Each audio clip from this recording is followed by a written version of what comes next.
squeeze in there.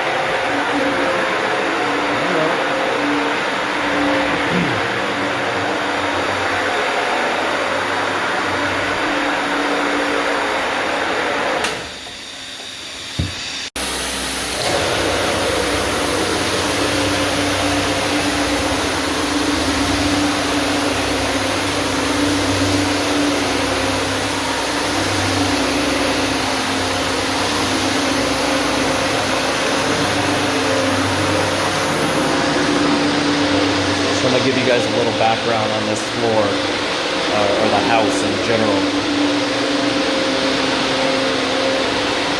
They bought this home, I know what you're thinking, red walls, but anyways, they bought this home. The previous owners had 17 cats. There's a downstairs tile bathroom that we'll be cleaning later that was used as the litter box. Like, the bathroom floor just had litter scattered across the entire thing. Pretty crazy. So this house smells exactly like cat urine, just about throughout. Upstairs wasn't quite as bad. My cleaning crew was here yesterday to do miscellaneous stuff. Clean the oven and other things around the home, and so the upstairs actually smells a ton better than it did when we came out here and did an estimate. So the beauty of the products I'm using is I can run Grout Master for cleaning floors and use a little bit of Unchained, which is the pet product, for odors. So I did that on the tile, and I'm doing a little bit of that here, because if they've peed on this floor, that'll help kind of break that down.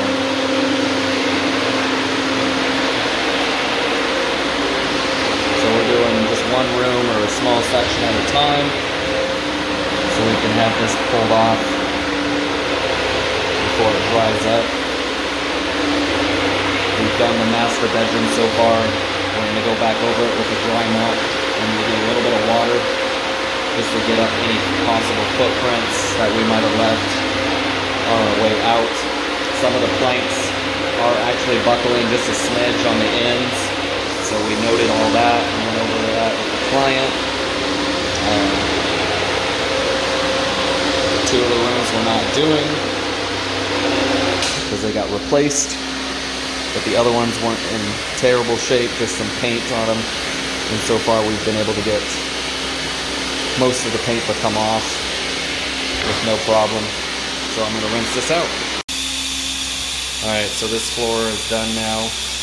You can see there's a lot of different colors. Red, blue. I think in another room there's purple. But there was some paint. So what I'm doing is lightly getting that up. Normally it doesn't always come off, but you can see it right here. I think this is just on the surface. Yeah, see.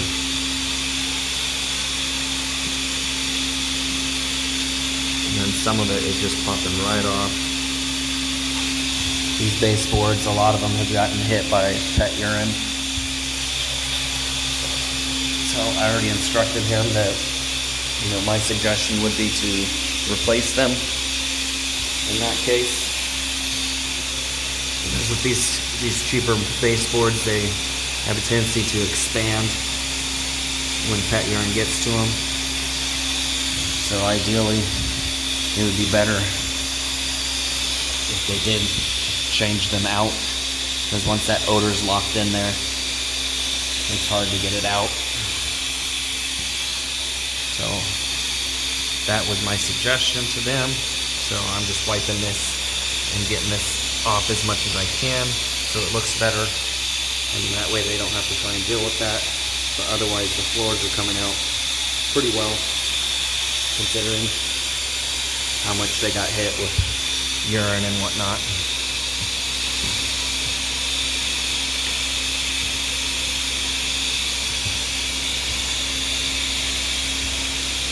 But yeah, whoever before these people got the house painted didn't do the best of job. We got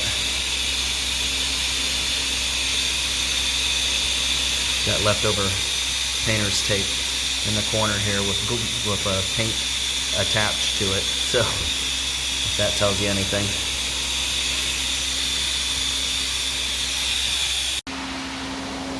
All right, guys, Adam's finishing the last little patch of the hall upstairs. We got this floor here.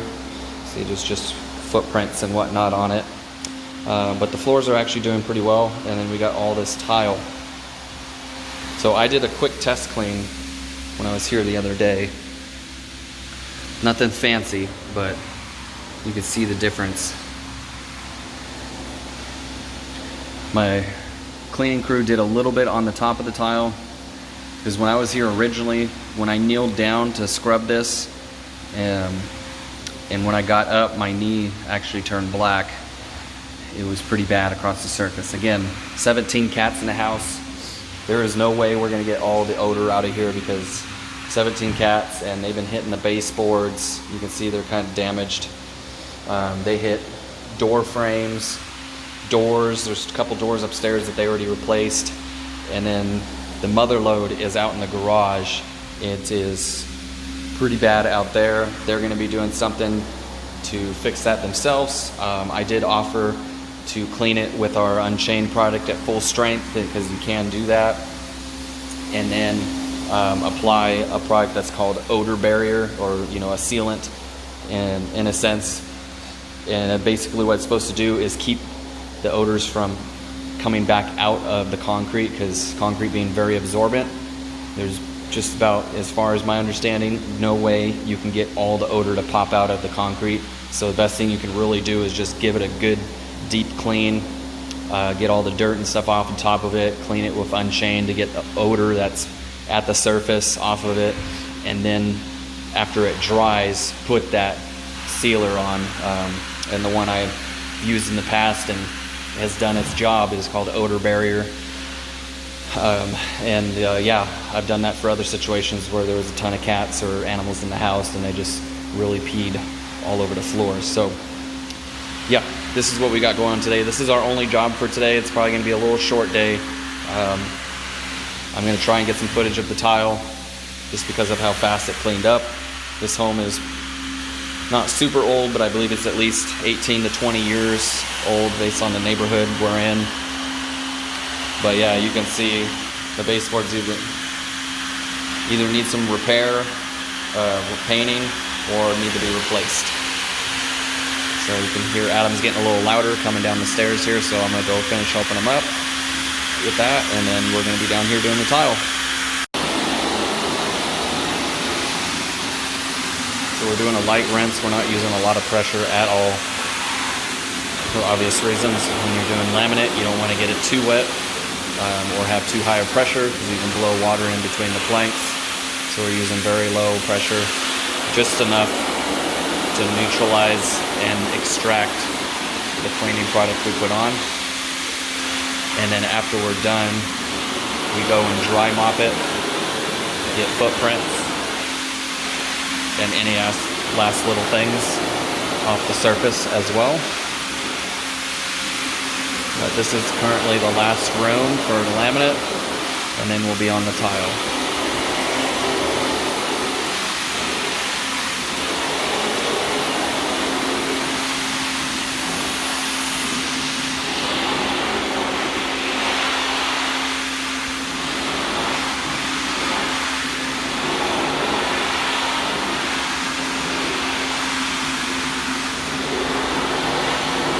Once this dries out, it does go back to its regular matte finish with a little bit of reflectivity. You can see kind of a dry area right here where it's already came off. So it's just got a little bit of a reflection to it, not much. We're not adding anything to the floor afterwards. I personally don't like to add any shines or anything like that, because a lot of times they aren't well maintained. So what happens is everything clings to that topical coating, and then a lot of times you have to strip that off before you can get to the floor, and I just preferably don't want to do that, so I don't offer that service. The only time I do any added polish is if it's a natural stone and I'm doing it with buffing it out. So he's almost done with this room, then I'm going to dry mop it, and we'll be on that tile. Gonna see if I can match that up. Let's not make it even better.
Alright, so Adam's rinsing it out.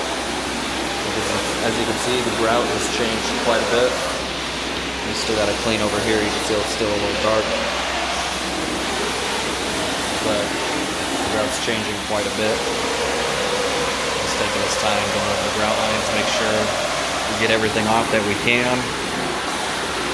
But otherwise, this floor, compared to what it looked like before yesterday, I should say, because the house cleaning crew did a little bit on the tile. Boy, this is night and day. I wish I had a photo, but all I could show you is where that test clean spot was, right over here. But yeah, pretty crazy. So you can see I took the bottom shelf out from there and wrapped plastic around this on there just to be extra safe. But you can see underneath there, baseboards are pretty messed up. Again, I've made the suggestion to replace them because of all the cats.